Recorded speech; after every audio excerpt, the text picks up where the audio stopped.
How it is, guys and gals. It's your boy Liam 2020, and yes, I am finally undepressed. I can finally explain why Coco is my favorite Pixar movie. Next best Pixar film since Ratatouille, which was my favorite Pixar movie before this.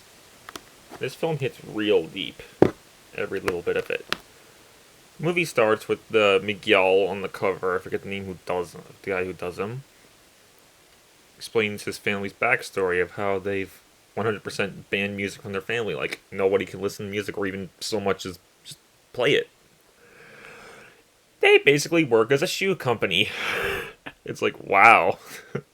Working for shoes. Even though music is kind of good, but Miguel's annoyed by this, and then he secretly admires a musician, Ernesto de la Cruz, who played songs, and even the person who was associated with music just vanished. They even have him in the photo, but his head is cut off. I thought there was a bee in here, but just some moving chair up there. But yeah. Anyway, one day Miguel heads to the plaza and he's polishing a mariachi's shoes, but then his grandma comes, or I think it's the grandma.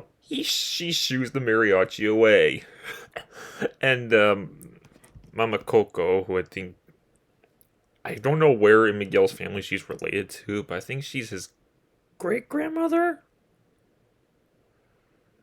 I think, but yeah.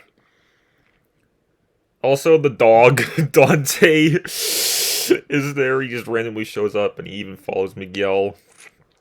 Where they're watching some of Ernesto's documentaries, explaining that how he was a great musician, his greatest song, Remember Me, where he's performing it, and it reveals that he was crushed by a giant bell.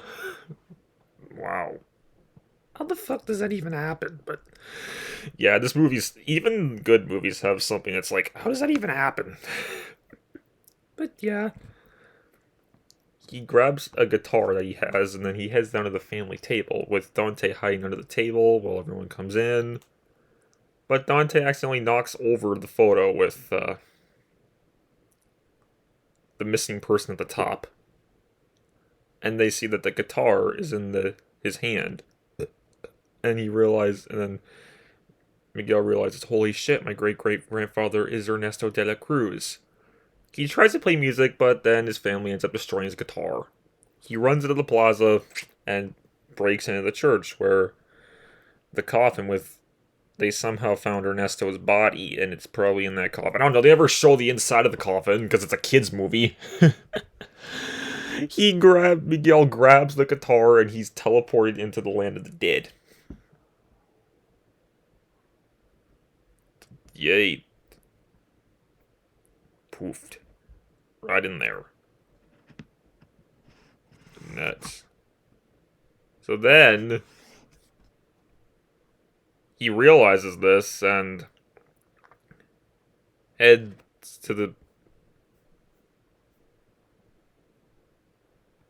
background noise, but eventually realizes he's in the land of the dead, meaning all his ancestors are ghosts.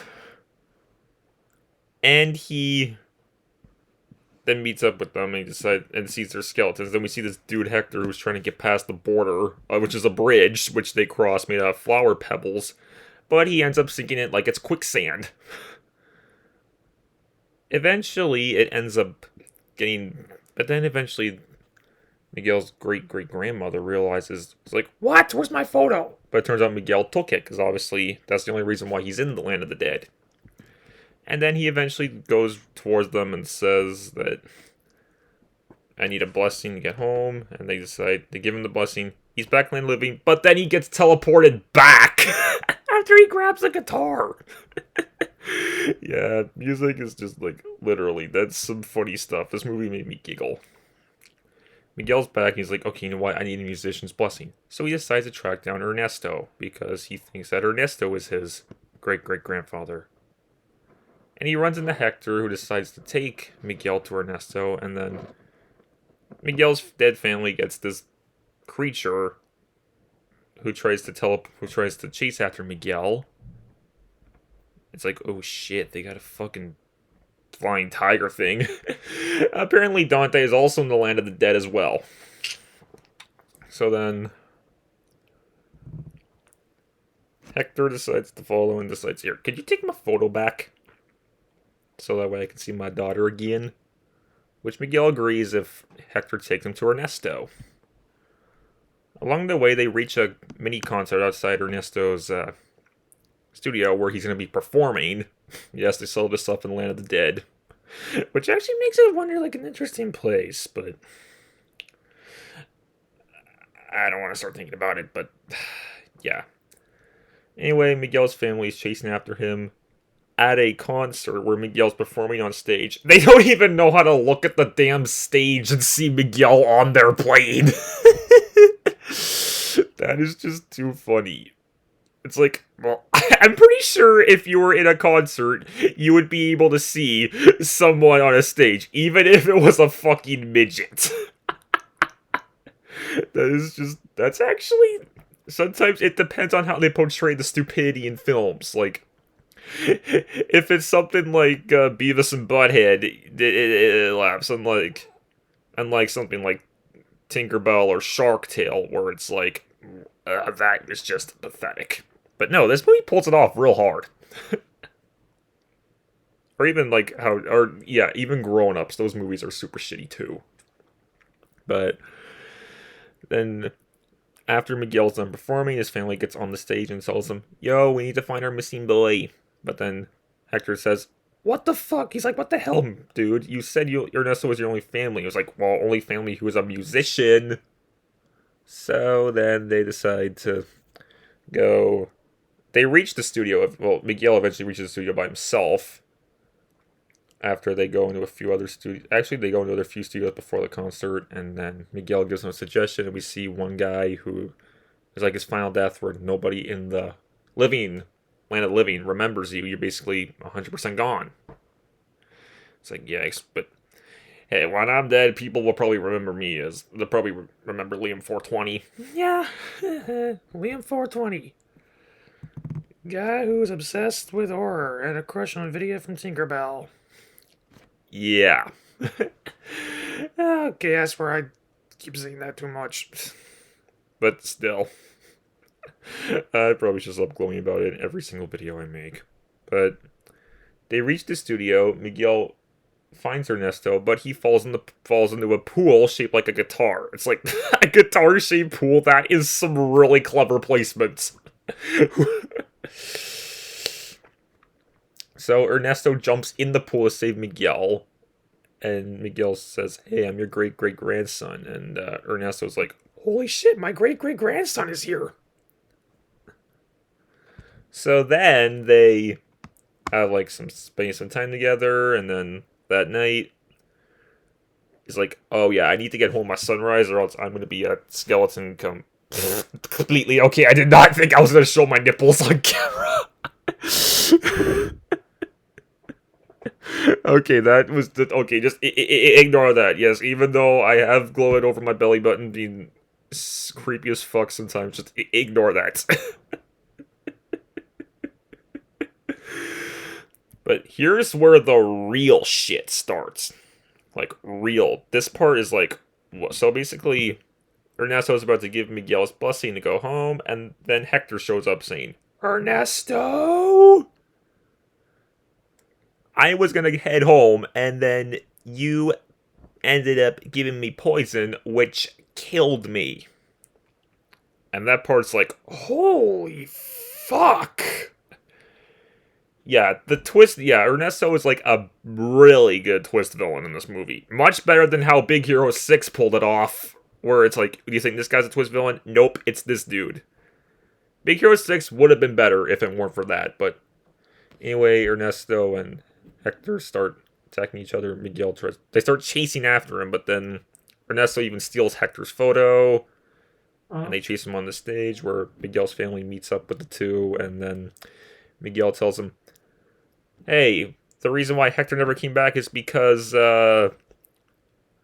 Ernesto poisoned his drink, so he died." And they're like, Oh my, holy shit, that's awful. Yeah, Ernesto is kind of a cunt in that way for just poisoning him.